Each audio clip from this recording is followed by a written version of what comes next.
Assalamualaikum warahmatullahi wabarakatuh. Innal hamdalillah nahmaduhu wa nasta'inuhu wa nastaghfiruh wa na'udzu billahi min shururi anfusina wa min sayyiati a'malina. May yahdihillahu fala mudhillalah wa may yudlilhu fala hadiyalah. Asyhadu an la ilaha illallah wahdahu la syarikalah wa asyhadu anna Muhammadan abduhu wa rasuluh la nabiyya wa la rasula ba'dah. Allahumma shalli wa sallim wa barik ala hadza nabiyil karim wa ala alihi wa sahbihi ajma'in, amma ba'd. Qala Allah ta'ala fil Qur'anil Karim, a'udzu billahi minasyaitonir rajim. Ya ayyuhalladzina amanu taqullaha haqqa tuqatih wa la tamutunna illa wa antum muslimun. Ya ayuhan nasu taqu rabbakumul ladzi khalaqakum min nafsin wahidah wa khalaqa minha zawjaha wa batha minhuma rijalan katsiran wa nisaa'a wattaqullaha alladzi tasaaluna bihi wal arham innallaha kana 'alaikum raqiba. Ya ayyuhalladzina amanu taqullaha wa qulu qawlan sadida yuslih lakum a'malakum wa yaghfir lakum dzunubakum wa may yuti'illaha wa rasulahu faqad faza fawzan 'azima. Fa inna asdaqal hadisi kitabullah wa khairul hadi hadi Muhammadin sallallahu alaihi wasallam wa syarrul umuri muhdatsatuha wa kullu muhdatsatin bid'ah wa kullu bid'atin dhalalah wa kullu dhalalatin finnar.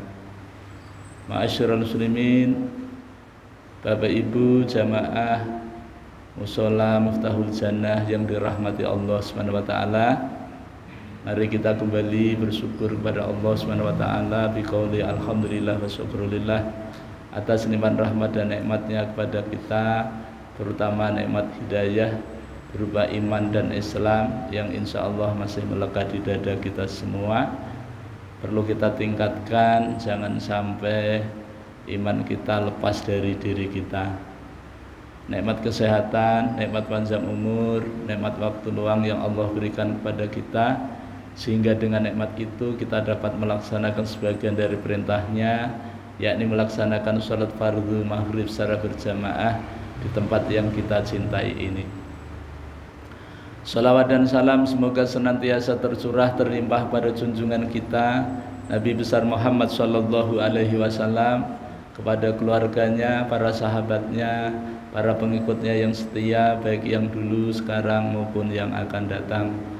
Mudah-mudahan kita semua yang hadir di majelis yang mulia ini dicatat oleh Allah Subhanahu wa taala sebagai hamba-hamba Allah yang taat, yang takwa, calon-calon penerima syafaat yang agung dari baginda Nabi sallallahu alaihi wasallam atas izin Allah Subhanahu wa taala kelak pada hari kiamat. Amin ya rabbal alamin. Bapak Ibu jamaah yang dirahmati Allah Subhanahu wa taala, alhamdulillah kita kembali bertemu dalam suasana kebaikan, sehat badan, afiah batin. Ini merupakan nikmat Allah yang wajib kita syukuri agar Allah senantiasa menambahkan nikmatnya kepada kita. Jangan sampai kita termasuk orang-orang yang kufur nikmat, yaitu menggunakan nikmat Allah dipakai untuk maksiat, menggunakan nikmat Allah dipakai untuk melakukan perbuatan yang mengundang murkanya Allah Subhanahu wa taala. Ketahuilah sesungguhnya azab Allah amat sangat pedih. Bapak Ibu jamaah yang dirahmati Allah Subhanahu wa taala, malam ini kita akan melanjutkan kajian kita, yaitu tafsir Al-Qur'an, mengenal Al-Qur'an melalui terjemahnya. Jadi nama tafsirnya Ma'rifatul Qur'an fi Tarjamatil Qur'an. Insya Allah dengan kita mengenal ayat-ayat Allah, diharapkan kita bisa mengenal Allah. Setelah kita mengenal Allah, diharapkan kita mendapatkan cintanya Allah. Setelah Allah mencintai kita, diharapkan kita termasuk orang-orang yang senantiasa ingat kepada Allah Subhanahu wa ta'ala. Bapak Ibu jamaah yang dirahmati Allah Subhanahu wa ta'ala, kita masih pada bab yang kelima tentang kisah Nabi Adam. Semalam kita sudah sampai pada ayat yang ke-30. Malam ini kita akan lanjutkan ayat yang ke-31. dan 32 insyaallah. Allah Subhanahu wa taala berfirman, a'udzubillahi minasyaitonir rajim. Wa 'allama Adamal asma'a kullaha thumma 'aradahum 'alal malaikah faqala anbi'uni bi asma'i haula'i in kuntum shadiqin. Qalu subhanaka la 'ilma lana illa ma 'allamtana innaka antal alimul hakim. Titik sampai di situ. Biasanya ditambahi mubalik, biasanya begitu. Kita terjemahkan dulu secara per huruf atau per kata. Wa dan 'allama, dia telah mengajarkan. Adam. Nah, di dalam allama ini ada dhamir, ada kata ganti yang tidak hadir ya, menggantikan. Di dalam allama itu adalah Allah, gitu ya. Wa dan allama, dia telah mengajarkan Adam kepada Adam al asma'a, nama-nama, kullaha, semuanya. Jadi sampai di sini dulu. Allah menyatakan kepada kita bahwa Allah telah mengajarkan kepada Adam ilmu. Nah, yang perlu digarisbawahi adalah ilmu. Ilmu tentang apa? Ilmu tentang nama-nama. Nama-nama apa? Nama-nama benda. Berapa banyaknya? Kullaha, semuanya. Ya, jadi nama-nama benda yang Allah ajarkan kepada Adam sebagai sebuah ilmu itu menyeluruh tanpa kecuali, baik yang sudah ada ketika Allah mengajarkan maupun nama-nama benda yang belum ada ketika itu, atau nama-nama benda yang akan datang. Misalnya dulu belum ada HP, ya, belum ada ketika itu, tapi tentang HP sudah diajarkan Allah kepada Adam. Jadi Adam itu tahu semuanya. Nah, luar biasa kan? Nah, gitu. Tsumma araduhum 'alal malaikah, tsumma, kemudian aradu, dia Allah SWT menyampaikan, memberitahukan hum, kepada para malaikat, karena ini masih ada hubungannya dengan ayat yang semalam. Makanya tadi awalnya ada wa, ya kan? Kalau kita membaca ayat kemudian diawali dengan huruf wa, waw ataf, itu menunjukkan bahwa ayat ini masih ada kaitannya dengan ayat sebelumnya. Jadi kisahnya ini adalah masih terkait dengan kisah sebelumnya. Nah, begitu. Tsumma, kemudian arada, dia Allah SWT memberitahukan hum, kepada para malaikat. Apanya yang diberitahukan kepada malaikat?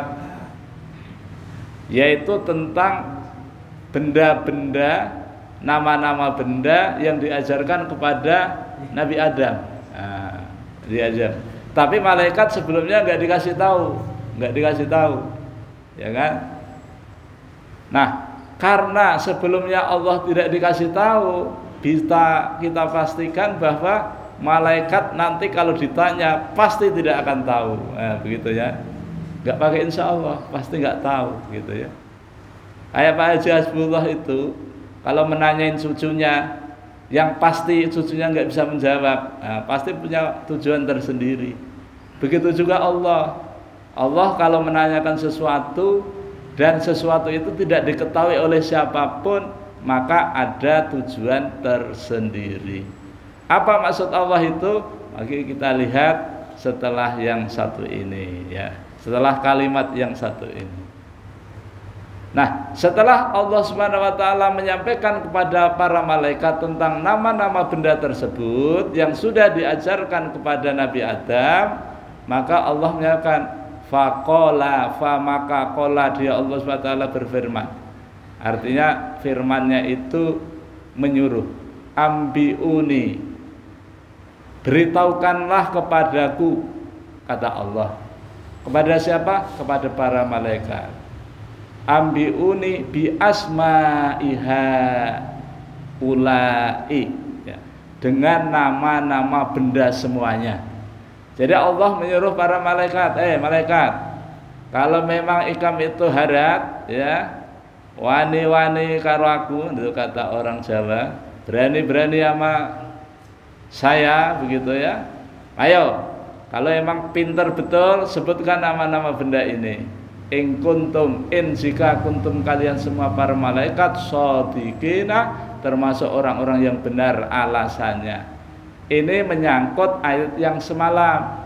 Karena ketika Allah punya rencana ingin menjadikan khalifah di muka bumi, sepertinya para malaikat tidak setuju. Kenapa tidak setuju? Malaikat juga punya alasan.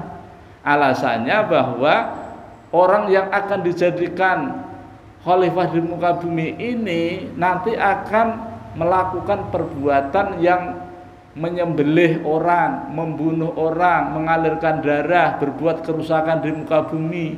Kenapa? Karena sudah ada pengalaman sebelumnya. Sebelum ada manusia sudah ada makhluk, yaitu bangsa jin, yang perbuatannya sama seperti apa yang disampaikan oleh para malaikat. Maka kemudian Allah Subhanahu wa taala tetap melaksanakan apa yang menjadi rencananya. Walaupun pada akhirnya apa yang disampaikan oleh malaikat itu ada benarnya, bahkan benar, itu tidak masalah bagi Allah. Makanya Allah di penghujung ayat 30 itu kan mengatakan, sesungguhnya aku mengetahui apa yang tidak kalian ketahui.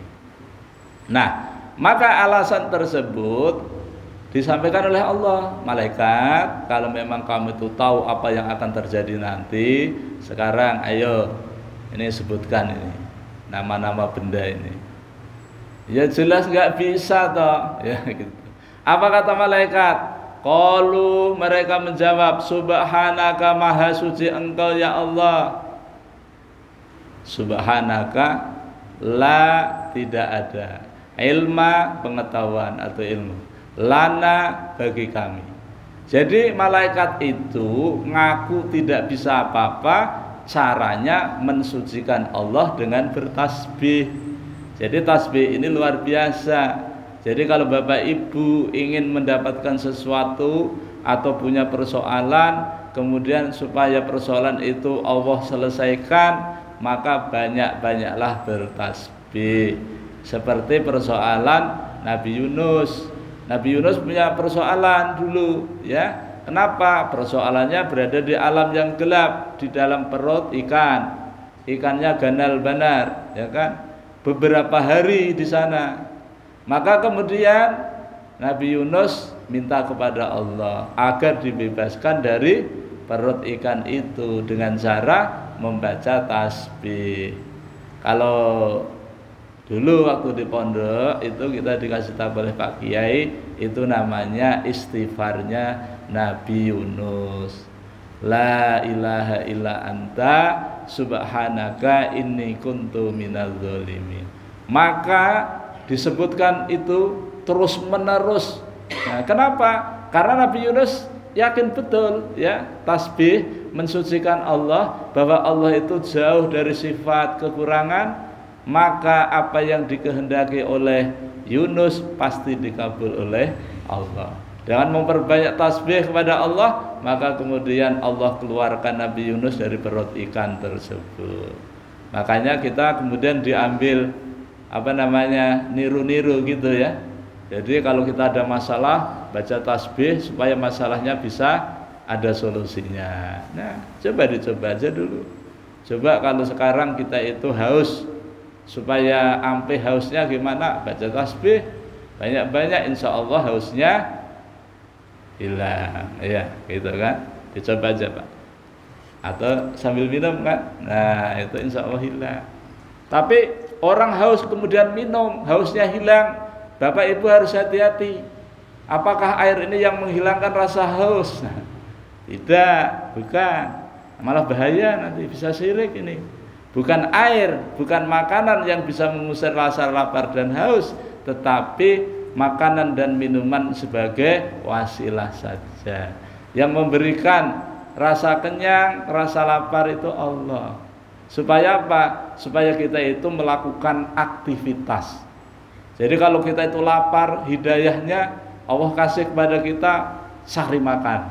Gitu. Coba kalau kita ini nggak ada rasa lapar, nggak ada rasa haus, wah bagaimana nanti ya kalau lalu ada orang Allah ngapain makan, toh nanti juga dibuang juga, lebih baik nggak usah makan, ya nggak bisa juga begitu. Bapak Ibu yang dirahmati Allah Subhanahu Wa Taala, kita lanjutkan. La, tidak ada ilmu lana bagi kami, bagi para malaikat. La ilma lana illa, kecuali ma apa ya alamta, telah engkau ajarkan kepada kami. Jadi malaikat mengatakan kepada Allah, ya Allah, kami ini tidak punya ilmu, sedikit pun tidak punya, kecuali ilmu yang pernah pian ajarkan kepada kami. Kalau pian tidak mengajarkan kepada kami atau belum pernah mengajarkan kepada kami, kok disuruh menyebutkan sesuatu, ya pasti nggak bisa lah, ya gitu kan. Tapi memang begitulah cara Allah. Apa maksudnya Allah? Maksudnya Allah itu memang ingin mengetahui kelemahan malaikat. Ternyata malaikat itu lemah, ya, tidak harap, nggak seperti Allah. Di mana letak kelemahannya? Nyatanya disuruh menyebutkan benda nggak bisa. Kenapa nggak bisa? Karena Allah tidak mengajarkan atau belum mengajarkan. Makanya kalau kita itu belajar kemudian pintar, maka jangan sombong. Kenapa? Karena kepintaran yang kita miliki itu adalah pemberian Allah Subhanahu Wa Taala. Bapak Ibu yang dirahmati Allah Subhanahu Wa Taala. Kemudian innaka, sesungguhnya engkau, anta engkau, al-alimu, zat yang maha mengetahui, al-hakimu, yang maha bijaksana.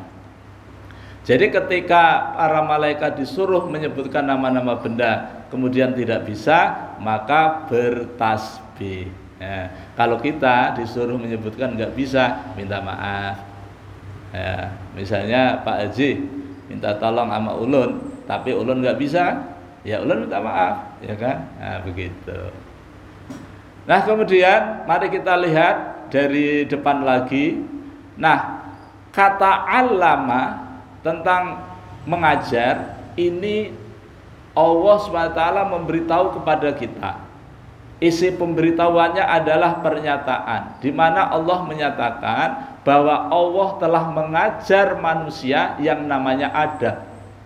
Adam itu dalam tafsir dijelaskan kata Adam itu berasal dari bahasa Ibrani katanya. Nanti Bapak Ibu bisa buka di tafsir Ibnu Katsir. Nah, Adam itu juga berarti tanah. Makanya Nabi Adam itu dulu waktu diciptakan Allah itu terdiri dari tanah. Yang dibikin oleh Allah dari tanah hanya Adam. Yang dibikin selain Adam kita ini tidak. Kalau kita ini dibuat dari, Allah ciptakan dari apa ini? Min nutfatin, dari setetes air mani, sperma. Jadi bahan baku kita yang dijadikan Allah kita ini itu adalah sesuatu yang barangkali kalau kita melihat di jalan mungkin jijik, mungkin itulah bahannya, ya kan? Setetes mani, ya, kemudian dimasukkan, disimpan ke suatu tempat yang memang luar biasa dengan kekuasaan Allah. Maka dalam waktu yang relatif singkat, tidak sampai setahun, keluar namanya bayi, ya begitu kan? Nah, luar biasa. Nah, ini Adam. Nah, Adam itu dibikin dari tanah, berbagai macam tanah diambil dari bumi, nah, kemudian dibawa ke surga, kemudian Allah ciptakan Adam itu yaitu dari macam-macam tanah tadi. Konon katanya tidak kurang dari 60 jenis tanah yang diambil dari dunia kemudian diciptakan menjadi Adam.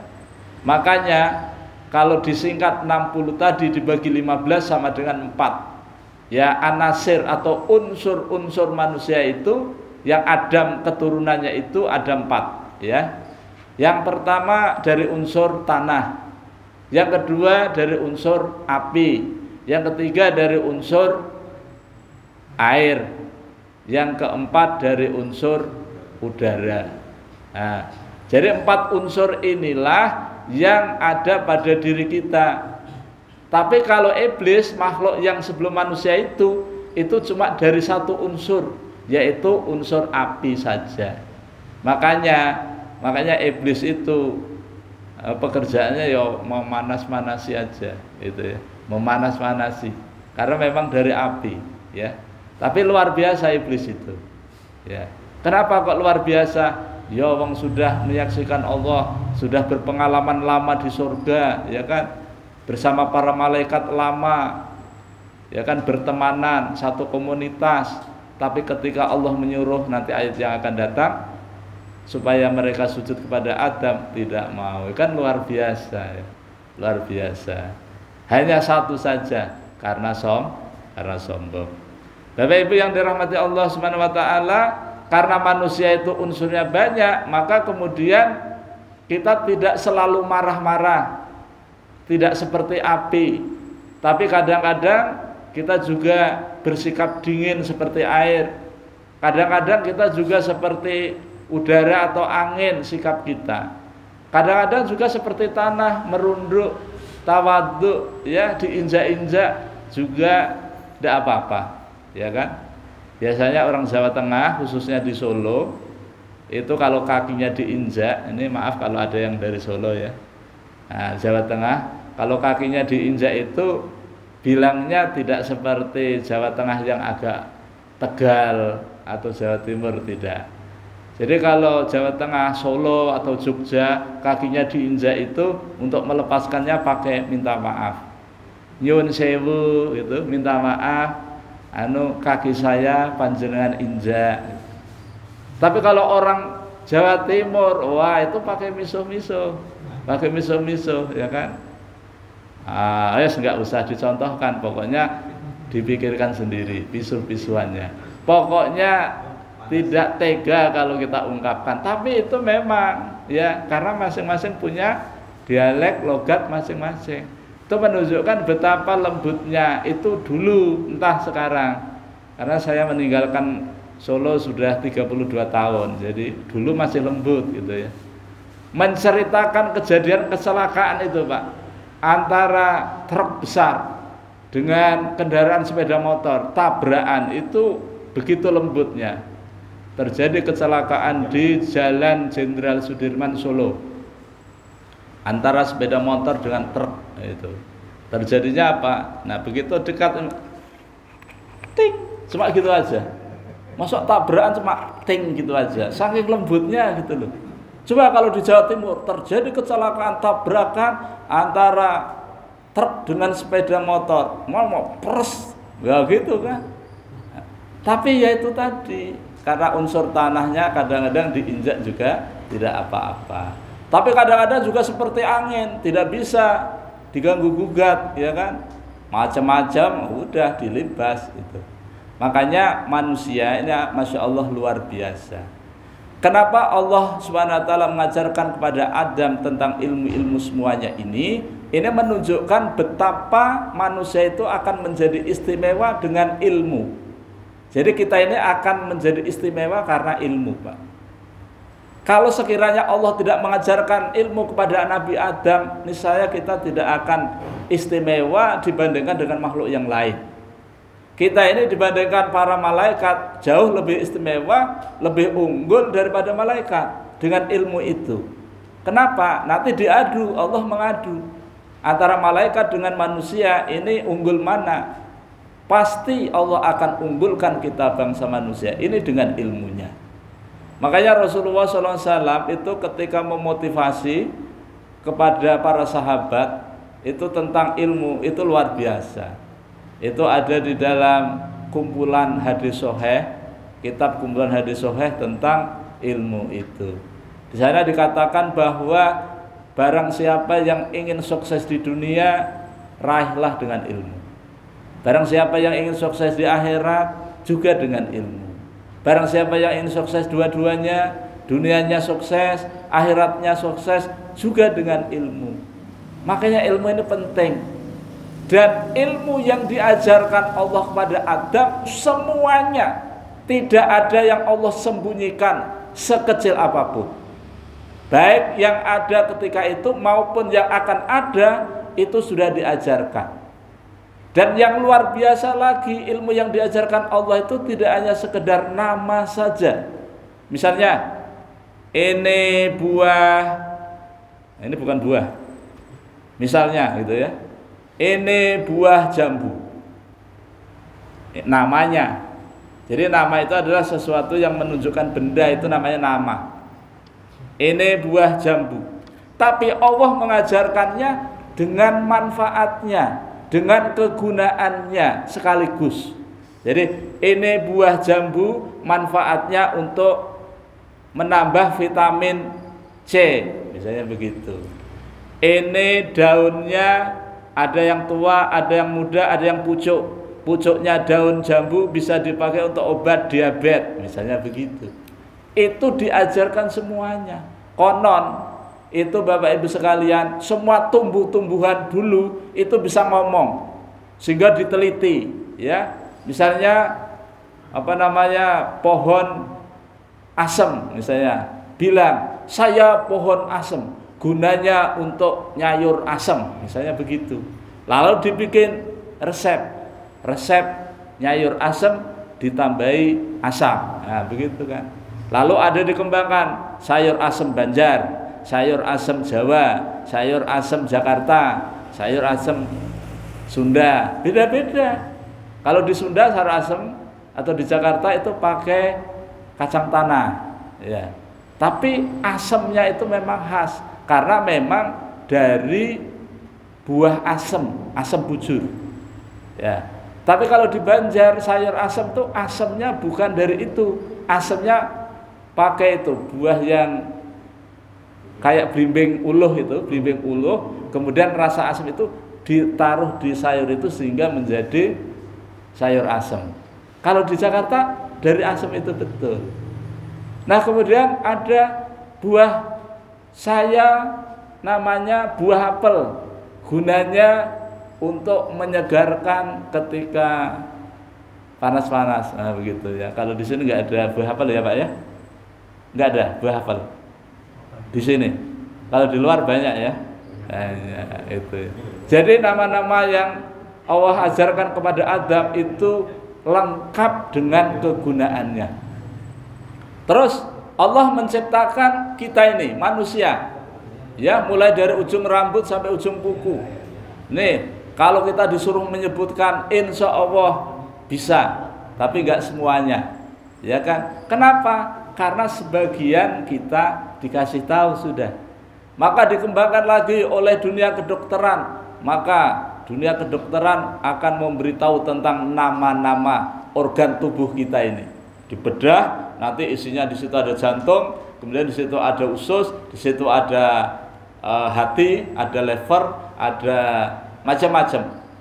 Kemudian ke bawah lagi ke perut, di situ ada usus besar, ada usus buntu, kemudian ada usus kecil, dan usus itu katanya panjang banget, nah, katanya begitu ya. Nah kemudian ke bawah lagi, dari pusat ke bawah, di situ ada macam-macam lagi. Kalau yang di dalam, kemudian yang di luar juga. Ini ada rambut, kemudian ada wajah, kemudian ada perut, kemudian ada kemaluan, ada kaki dan seterusnya. Semuanya diajarkan nama-nama itu. Dan ini diajarkan oleh ibu kita. Ibu kita waktu di rumah atau ibu kita waktu ngajar di PAUD itu diajarkan kepada anak-anak. Makanya di TK atau di PAUD itu kewajiban guru itu mengenalkan nama saja. Maka biasanya di PAUD itu ada gambar buah, macam-macam buah, kemudian ada alfabet, ada huruf-huruf. Nah itu memang itu mengacu kepada bagaimana ketika Allah itu mengajarkan kepada Adam. Ini sepele tetapi luar biasa.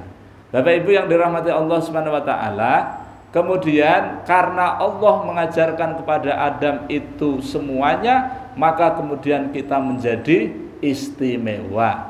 Kalau malaikat disuruh menyebutkan tidak bisa, maka manusia namanya Adam tadi disuruh menyebutkan sudah bisa. Terus bagaimana cara Allah mengajarkan Adam? Allah mengajarkan Adam tidak seperti kita. Jadi ketika Allah mengajarkan kepada Adam, sekali ngomong langsung semuanya bisa. Jadi Adam itu luar biasa, profesornya, profesor. Bisa semuanya, ya. Dan itulah memang cara Allah mengajarnya. Satu-satunya manusia yang diajari langsung Allah adalah Adam. Dan perlu Bapak Ibu ketahui bahwa Adam ini adalah manusia pertama yang disebut manusia. Jadi bukan seperti kata Pak D. Darwin yang dari Klaten itu ya. Ini ada yang dari Klaten itu Mas Darwin, rumahnya di sana. Punya teori evolusi bahwa kita ini konon katanya dari warik katanya, dari monyet. Ya dulunya berbulu kemudian lama-lama berevolusi berubah menjadi kita. Itu kan menunjukkan betapa ilmunya itu ya. Dan itu kok ya ditiru, dikembangkan di dunia pendidikan itu loh. Dikembangkan juga loh di SMA itu. Ya heran juga gitu ya. Nah padahal Allah jelas menyampaikan manusia pertama itu ya Adam. Adam itu dari tanah. Kemudian keturunannya dari saripati tanah. Saripati tanahnya itu kemudian jadi air. Air apa? Air sperma. Kemudian diletakkan di suatu tempat yang kokoh, ya. Ya, di situ ada indung telurnya, maka kemudian jadi seperti kita. Setelah jadi, ternyata kita itu tidak punya apa-apa, tidak bisa apa-apa. Ya kalau Pak Haji dulu waktu lahir bisa apa Pak Haji? Gak bisa apa-apa kan? Bisa nulis? Nggak bisa. Adam diciptakan tuh langsung gede, langsung kumisen. Begitu malam tidur nggak ada siapa-siapa ini. Akhirnya di dalam mimpinya, loh kok ada wanita cantik ini. Wah kemudian mau dipeluk, akhirnya bangun, nggak boleh gitu. Ternyata ibunda kita ya, ibunda Hawa. Hai itu artinya hidup. Jadi kita ini adalah manusia keturunan Adam yang dihidupkan. Bapak Ibu yang dirahmati Allah Subhanahu wa taala. Nah, karena kita ini diciptakan oleh Allah yang luar biasa, kemudian kita diajari oleh Allah itu ilmu, maka menjadi syarat manusia sukses itu dengan ilmu. Kalau ulun dalam teori ya, dalam teori pendidikan ya, dalam dunia pendidikan sosial begitu. Jadi manusia itu suksesnya itu perlu memenuhi 4 hal. Yang pertama ilmu ya, knowledge. Yang kedua attitude, sikap. Yang ketiga skill, keterampilan. Yang keempat habit, kebiasaan. Jadi kalau disingkat CASH, knowledge, attitude, skill, dan habit. Maka ketika yang pertama itu adalah pengetahuan, maka pengetahuan inilah sebagaimana yang diajarkan Allah Subhanahu wa taala kepada Adam. Nah, yang membedakan dengan kita adalah kalau kita diajari Allah melalui perantaraan bapak guru kita.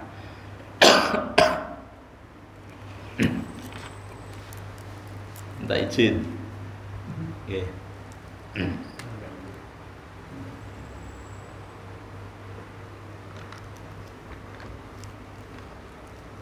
Kalau Adam diajari oleh Allah langsung, kalau kita diajari Allah melalui guru-guru kita. Tapi sebenarnya Allah tidak membeda-bedakan. Jadi sebenarnya manusia ini punya kesempatan peluang yang sama. Kalau di persentase sebenarnya orang-orang pintar di Indonesia bahkan di dunia ini itu persentasenya baru 20% yang dipakai dan itu pun belum dimaksimalkan. Jadi yang 80% itu masih nganggur. Nah, kalau yang 80% ini kemudian dikembangkan, ya, digali terus-menerus penuh, maka luar biasa. Dalam penelitian di Jepang itu hanya tidak sampai 20%. Itu sudah mampu menciptakan apa saja. Ya. Di Indonesia itu yang namanya sepeda motor itu enggak ada yang dari Bandung, itu enggak ada. Semuanya dari Jepang. Suzuki Jepang, Honda Jepang, pokoknya yang mobil-mobil juga Jepang. Padahal otaknya baru dipakai 20%. Nah, yang banyak sekali itu yang tidak terpakai, yang masih orisinil itu adalah otaknya orang Indonesia, masih utuh, belum pernah dipakai. Nah, kalau sekiranya itu kita gunakan, maka insya Allah Indonesia ini akan menjadi negara yang seperti didambakan oleh orang Sabah itu. Negara apa itu? Negara yang baldatun thayyibatun warobun ghafur. Ya, negeri yang baik, yang penuh ampunnya Allah SWT itu. Tapi karena ya tadi, karena anugerah dari Allah berupa otak tadi tidak digunakan, maka kondisinya juga seperti ini. Ini maaf kalau ada bapak-bapak yang mewakili pihak pemerintah, bukan berarti menusuk perasaan pian, karena memang kenyataannya begitu. Nah, jadi Bapak Ibu nanti buka, ayo kita buka ayat Al-Quran ya. Kira-kira berapa banyak yang sudah kita gunakan. Makanya di Quran itu afala ta'qilun itu banyak sekali. Kalau kita bukanya afala ta'qilun itu banyak sekali. Coba nanti Pak Haji pulang ke rumah sebelum tidur dibuka, ada berapa? Nah, nanti bulan depan insya Allah kalau masih panjang umur nanti dikasih tahu berapa kali afala ta'qilun itu. Afala ta'qilun itu, apakah kamu enggak menggunakan, kalau bahasa Jawanya, apakah kamu itu enggak menggunakan polomu? Nah, polo gitu. Apakah kamu tidak menggunakan otakmu? Apakah kamu tidak menggunakan pemikiranmu? Nah, begitu. Nah, kenapa? Karena potensi yang Allah berikan itu enggak kita maksimalkan. Apa potensinya? Potensi yang Allah berikan kepada kita, surah An-Nahl ayat 78 yang sering kami sampaikan. Wallahu akhrajakum min butuni ummahatikum la ta'lamuna syai'a wa ja'ala lakumus sam'a wal absara wal afidah la'allakum tashkurun. Ya, dan Allah lah yang mengeluarkan kamu dari perut ibu kalian. Ketika itu kalian tidak punya apa-apa, tidak bisa apa-apa. Kemudian Allah menjadikan kamu pendengaran, penglihatan dan hati. 3 potensi inilah yang digunakan untuk menggali ilmu pengetahuan, untuk penelitian, untuk meriset, sehingga akan menghasilkan sebuah teknologi yang luar biasa sebagaimana yang dilakukan oleh orang-orang luar negeri, orang-orang Jepang, orang-orang Cina, orang-orang Eropa sana. Nah, oleh karena itu Bapak Ibu sekalian, la'allakum tashkurun, agar kalian dengan 3 potensi tadi kalian bisa bersyukur.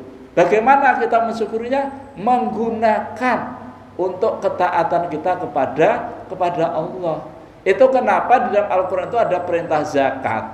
Orang yang zakat itu mesti orang yang kaya, orang yang punya harta. Itu berarti sebelum itu Allah sudah ngasih tahu melalui wa'allama Adama ini.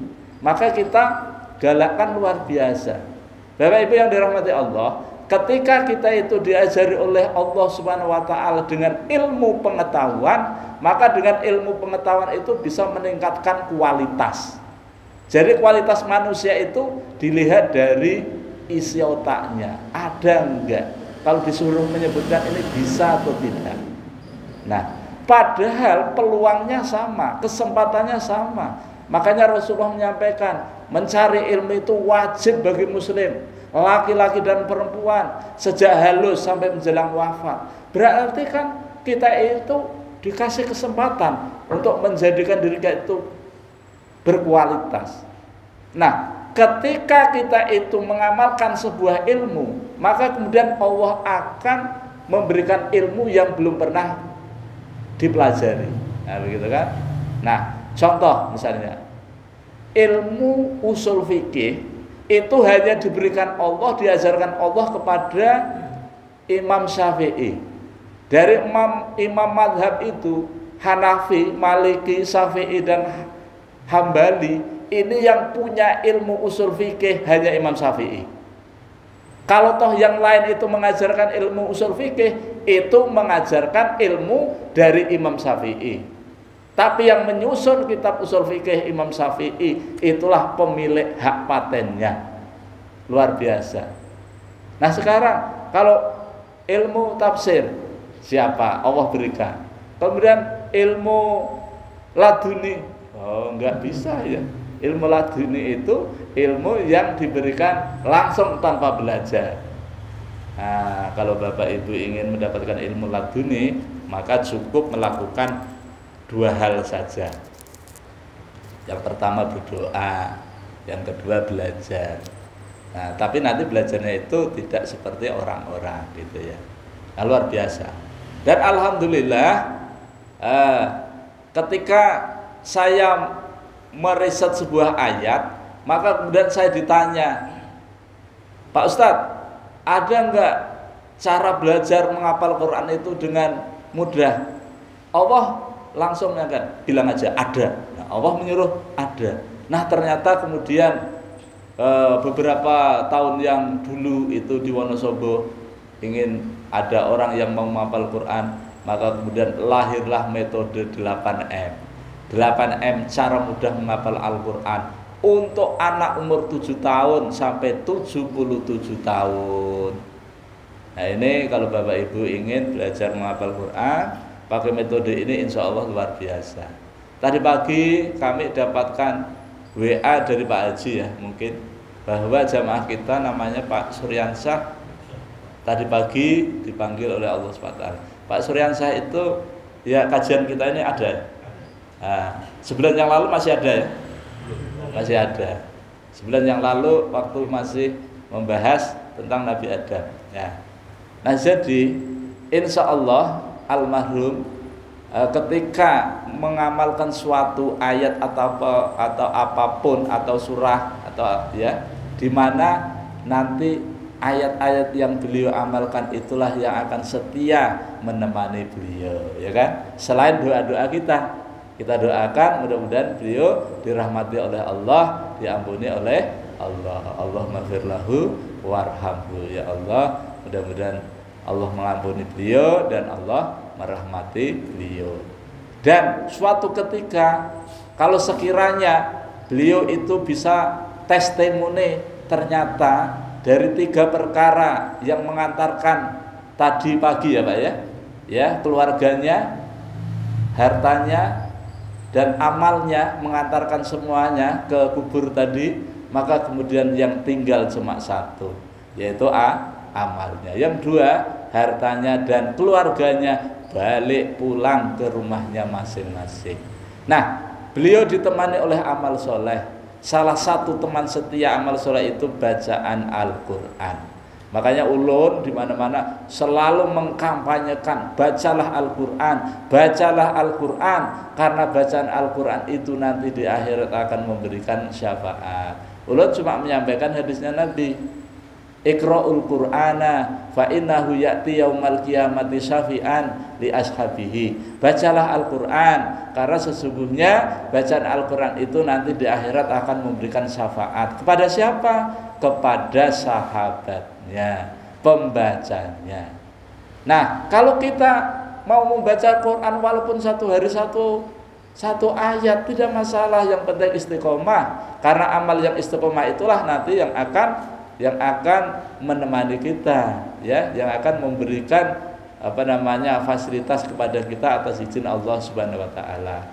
Apalagi kalau Bapak Ibu mengamalkan surah 67, surah Tabarok atau surah Al-Mulk ya, yang cuma 30 ayat dibaca sebelum tidur, maka Allah jamin orang yang mengamalkan surah Tabarok itu tidak akan diazab kubur.